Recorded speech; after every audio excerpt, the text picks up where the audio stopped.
26 मई 2014 आज़ादी हिंद में हुक्मरानी की तब्दीली का सानहा। हुकूमत के बदतरीन 7 साल हो चुके हैं। कोरोना वायरस से फौत होने वाले मरीजों की नाश दरिया गंगा में बह रही हैं।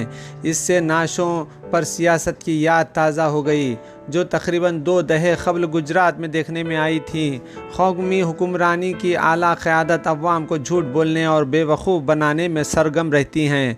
मुल्क भर में बेरोज़गारी की शरह 50 साल की आज़म तरीन सतह पर है। इंतहाई मशकूक नोटबंदी और नाक़िस गुड्स एंड सर्विसेज GST ने न सिर्फ गैर मुनज़्ज़म शोबे को ज़बरदस्त नुकसान पहुँचाया बल्कि लगभग 4 साल के अरसे में मजमूई तौर पर कौमी मईशत तबाही के दहाने पर पहुँच चुकी है।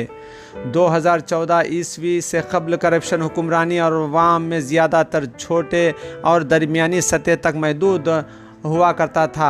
आला क़यादत की जानिब से भी स्कैंडल ज़रूर हुआ करता था, लेकिन अब ऐसा मालूम होता है कि स्कैम सिर्फ आला तरीन क़यादत के इर्द गिर्द हो रहा है। राफेल स्कैम, नोटबंदी स्कैंडल, PM केयर फंड्स चंद मिसालें हैं। इंतहाई तकलीफ देह तब्दीली ये हुई कि मुल्क भर में गंगा जमुना तहजीब और मुख्तलिफ बरादरियों में भाईचारा का शेराज़ा बिखर चुका है। 2015 ईस्वी से बिलखुसूस मुसलमानों और दलितों पर लगातार जुल्म हो रहा है। बरसरे इख्तिदार क़यादत और BJP तो खामोश है। अपोजिशन और अवाम ने भी खातिर ख्वाह आवाज़ नहीं उठाई है। इस तरह मुसलमानों और दलितों के लिए मौजूदा मरकज़ी हुकूमत के बदतरीन 7 साल हो चुके हैं। ये हिंदुस्तान की मौजूदा हालात का खुलासा है जिसकी इब्तिदा 26 मई 2014 ईस्वी को नरेंद्र दामोदर दास मोदी की वज़ीर आज़म के तौर पर हल्फ बर्दारी से शुरू हुई। आज वो दिन याद करते हैं तो हद दर्जा मायूसी होती है, क्योंकि बिलखुसूस अक्सरियती आबादी ने अच्छे दिन आने और बैंक खातों में 15 लाख रुपये जमा होने के वादों पर बड़ी उम्मीदों से कांग्रेस ज़ेर क़यादत UPA हुकूमत को बुरी तरह नाकाम किया था। चीफ मिनिस्टर गुजरात मोदी को वज़ारत अज़मा उम्मीदवार बनाए जाने पर गैर गुजराती हिंदुओं में एकाएक जोश व खरोश पैदा हो गया और बड़ी हद तक अक्सरियती तायद व हिमायत के अलावा कई जगहों मशकूक EVM पोलिंग के बदौलत मोदी ने वज़ीर आज़म के अहदे पर डॉक्टर मनमोहन सिंह की जानशीनी हासिल कर ली। काश वो डॉक्टर सिंह की काबिलियत के भी जानशीन बन जाते। मोदी ने वज़ीर आज़म के अहदे को सीनियर BJP लीडर तक घटा दिया है। मोदी ने मुल्क भर में रियासती इंतखाबात में जिस तरह BJP की तरफ से प्रचार मंत्री का रोल अदा किया है, ऐसी मिसाल साबिक़ में कहीं नहीं मिलती। Bureau report siyaasat.com। ये आंसू तब कहाँ थे जब सुहाग उजड़ रहे थे। ये आंसू तब कहाँ थे जब वो अनाथ हो रहे थे। कहाँ थे ये आंसू जब ICU में माँ पड़ी थी। कहाँ थे ये आंसू। उसका सिंदूर कहीं चिता की लाइन में अपनी बारी का इंतजार कर रहा था। बेटा भी अस्पताल के किसी बेड पर पड़ा था। पोते पोती को देखने वाला घर में कोई नहीं था। 2-2 दिन के बच्चे अनाथ हो गए, तब क्यों नहीं निकले थे ये आंसू। डॉक्टर तक अपनी हिम्मत हार चुके थे, तब क्यों नहीं निकले थे ये आंसू। ये आंसू तब कहाँ थे जब पत्नी पति के मुंह में सांस फूंकने को मजबूर थी। ये आंसू तब कहाँ थे जब गंगा में लाशें तैर रही थी, लाशों को कुत्ते नोच कर खा रहे थे। कहाँ थे ये आंसू।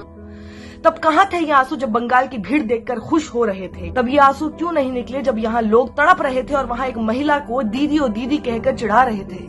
कहाँ थे ये आंसू जब वेंटिलेटर थे, न बेड थे, अस्पताल के बाहर चीख चीख कर परिवार के परिवार तबाह हो रहे थे। तब कहाँ थे ये आंसू जब आपकी IT सेना ऐसे ही आंसुओं का मजाक उड़ा रही थी और जो बनकर उभरे थे मसीहा उन पर बंदिशें लगा रही थी। ये आंसू तब निकले हैं जब पॉजिटिविटी का नारा काम न किया। ये आंसू तब छलके हैं जब अपनी झूठी इमेज का कच्चा चिट्ठा खुल गया। ये आंसू इसलिए निकले हैं कि अब कुछ नहीं बचा। ये आंसू निकल रहे हैं कि आपके महल को अब लोगों की हाय लग रही है। ये आंसू लोगों के लिए नहीं, अपनी बर्बादी के लिए निकल रहे हैं। ये आंसू नहीं हेडलाइन मैनेजमेंट है। ये आंसू आपका सच है, अंदर का खोखलापन है। ये आंसू एक हारे हुए राजा की प्रजा की बद्दुआ है। क्या क्या क्या वोट मांगने आए हो। वोट मांगने आए हो। वोट मांगने आए हो। ओ, वोट दे। वोट दूं वोट दे। तुम्हें देना है।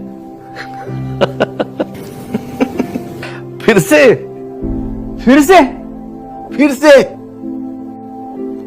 डिग्री होते हुए भी घर बैठने के लिए मुझे पढ़ाया, मुझे बचाया। रसोई में गैस का दाम पता है? अरे कहाँ गया काला धन? कहाँ? मेरी आय दुगनी हो गई। पेट्रोल के दाम कम हुए क्या?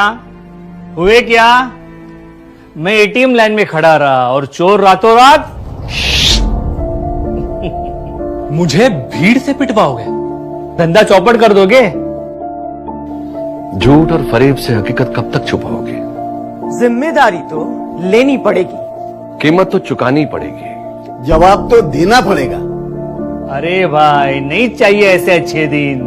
अब वोट मत मांगना। अब की बार माफी मांगो। माफी मांगो, माफी मांगो। माफी मांगो। वोट नहीं, माफी मांगो।